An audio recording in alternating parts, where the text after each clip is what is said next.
Bismillahirrahmanirrahim. Assalamualaikum warahmatullahi wabarakatuh. Alhamdulillah wassalatu wassalamu ala rasulillah. La hawla wa la quwwata illa billah. Selamat datang kembali di channel Dr. Zulfahmi Lubis, menebar ilmu dan informasi untuk ladang amal. Baiklah, kita lanjutkan pembahasan kita sebelumnya. Kita sudah membahas mengenai langkah-langkah ruqyah secara garis besar. Maka pada kesempatan kali ini kita akan merincikan satu demi satu. Langkah yang pertama tadi yaitu mohon perlindungan. Tapi sebelumnya kita jelaskan dulu gejala orang yang terkena jin secara zahir ya. Ada beberapa gejala bahwa seseorang itu terindikasi terganggu oleh jin. Yang pertama itu biasanya emosi yang tidak stabil, tiba-tiba marah atau stres yang berlebihan, emosi gelisah dan lain sebagainya, atau tidur terganggu, ditimpa dan lain sebagainya. Yang kedua, malas mandi, malas makan dan seterusnya, malas belajar ya, malas sholat terutama ya, malas beribadah, puasa dan lain sebagainya. Kemudian juga indikasi yang lain adalah suka menyendiri, tidak ada gairah hidup ya. Kemudian juga mimpi buruk, kemudian ada rasa sakit yang datang pada waktu-waktu tertentu misalnya ya, atau waktu-waktu yang kita lalai atau kosong, atau misalnya juga kesurupan gitu ya. Kemudian gejala lainnya juga pandangannya, biasanya orang yang terindikasi memiliki terkena jin atau sihir, pandangannya itu tajam, menusuk ya, biasanya di badannya itu ada jin. Nah, ini tanda-tanda zahir yang bisa kita deteksi secara awal. Nah, artinya kalau kita memiliki gejala-gejala itu berarti ada kemungkinan ada jin di tubuh kita. Tapi itu juga belum tentu betul. Untuk memastikannya kita harus meruqyah secara langsung sehingga nanti terjadi efek. Efek apa yang terjadi ketika diruqyah? Ketika dibacakan ayat-ayat Allah Subhanahu wa taala, biasanya efeknya pertama panas, dingin, kemudian muntah, melawan, meronta, dan yang paling parah adalah kesurupan. Nah, ini gejala-gejala terkena gangguan jin. Setelah kita mengidentifikasi bahwa tanda-tanda itu ada pada diri pasien, maka kita pun langsung boleh meruqyahnya. Jadi ini perlu kita identifikasi sehingga kita bisa mendeteksi secara awal bahwa memang di tubuh pasien itu ada jinnya. Kita masuk pada langkah berikut tadi yang sebagaimana dijelaskan sebelumnya, mohon perlindungan kepada Allah. Contohnya dengan ayat-ayat ta'wiz.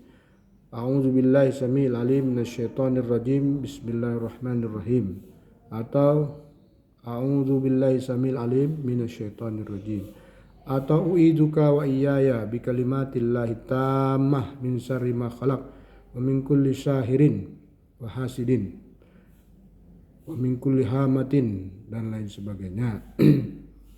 Nah, ini disebut dengan ta'wiz. Mohon perlindungan kepada Allah. Kemudian membaca bismillah untuk mendatangkan pertolongan dan berkah dari Allah. Bismillahirrahmanirrahim, atau bismillahi arqiq min kulli da'in yu'zik Allahu yashfi, yang artinya dengan Allah saya meruqyahmu, semoga Allah menyembuhkanmu dari segala penyakit yang menyakitimu. Nah, itulah maknanya. Kemudian juga boleh membaca Bismillahilladzi la yadurru ma ismihi syai'un fil ardi wala fis sama wa huwas samiul alim. Langkah kedua yaitu mohon kesembuhan dari Allah Subhanahu wa taala. Kita bacalah doa-doa Bismillahi a'udzu biqudratillahi wa izzatihi min syarri ma ajid wa uhadir. Itu kalau meruqyah diri sendiri. Kalau meruqyah orang lain ya Bismillah a'udzu billah biqudrati wa izzatihi min syarri ma tajid wa tuhadir. Jadi kata gantinya diganti. Jadi biasanya kalau kita sudah baca ayat-ayat tersebut terjadi reaksi, itu berarti ada indikasi bahwa pasien tadi memang ada jin di tubuhnya ya. Kemudian selanjutnya setelah kita membaca itu permohonan, mohon pertolongan dari Allah, maka kita mohon berdoa untuk kesembuhan. Allahumma inni as'aluka syifaan min kulli da'in wa saqam. Ya Allah, aku mohon kepadamu kesembuhan dari segala penyakit. Atau Allahumma inni as'aluka syifaan la yughadiru saqaman. Ya Allah, aku mohon kesembuhanmu yang tidak ada setelahnya penyakit lagi. Nah, itu ya. Mohon kesembuhan dari Allah Subhanahu wa taala. Kemudian mohon kemudahan dari Allah. Karena tidak ada yang memudahkan selain Allah. Doanya, Allahumma la sahla illa ma ja'altahu sahla wa anta taj'alul hazna idza syi'ta sahla. Fasahil umurana ya Allah, khususan umurana fi iladi hadal marid atau fi iladi nafsi. Ya Allah, sesungguhnya tidak ada yang mudah kecuali Engkau mudahkan, dan Engkau menjadikan sesuatu yang gundah menjadi mudah apabila Engkau menghendakinya. Maka permudahlah segala urusan kami Allah, terkhusus urusan kami dalam mengobati pasien ini atau mengobati diri saya sendiri. Nah, itu kalau kita mau meruqyah diri sendiri. Kemudian setelah itu langkah selanjutnya kita memberi peringatan kepada bangsa jin. Bagaimana caranya? Yaitu yang sebagaimana diriwayatkan dalam sebuah hadis yang dibaca oleh Rasulullah. Ya ma'syaral jin, wahai bangsa jin. Atau juga bisa ditambah dengan wasyayatin, dan segala jenis setan. Unasyidukum bil ahdi alladhi akhadha alaikum sayyiduna Sulaiman. Kami mengingatkan kamu sekalian dengan janji yang kalian ambil dari Nabi Sulaiman alaihissalam. Jadi dulu ada janji dari bangsa jin ini kepada Nabi Sulaiman untuk tidak menyakiti siapapun dari manusia, makhluk manusia ya. Jadi kita ingatkan kembali. Unasyidukum bil ahdi alladhi akhadha alaikum sayyiduna Sulaiman alla tu'zuna. Janganlah kamu semua menyakiti kami. Wala tazharu lana, dan jangan menampakkan diri kamu kepada kami. Ukhruj min hadal jasad, keluarlah kamu dari jasad ini. Atau ukhruj min jasadi, atau keluarlah dari jasadku. Wa illa, kalau tidak, sa'atlu alaikum, saya akan membacakan kepada kamu ayatillah, ayat-ayat Allah, allati satahrikukum, yang bisa membakar kamu, wa taj'alukum naspa, fatazaruha qa'an safsafa, dan menjadikan kamu seperti debu yang dibawa terbang oleh angin, membinasakannya dan membunuhnya. Ini diulang 3 kali sebagai peringatan. Mudah-mudahan setelah dibaca 3 kali ini jinnya tidak ada lagi dalam tubuh. Dan kita juga tidak zalim karena kita sudah memperingatkan jin yang ada dalam tubuh pasien tadi untuk pergi dan keluar. Kenapa? Ya kalau dia masih di dalam, dia bisa terbakar atau bahkan bisa juga dia mati. Jadi caranya kalau kita meruqyah diri sendiri, kita pegang kepala kita, kemudian perut kita. Kemudian kita baca a'udzubillahi samil alim minasyaitonir rajim. Bismillahirrahmanirrahim. Allahumma la sahla illa ma ja'altahu sahla wa anta taj'alul hazna idza syi'ta sahla.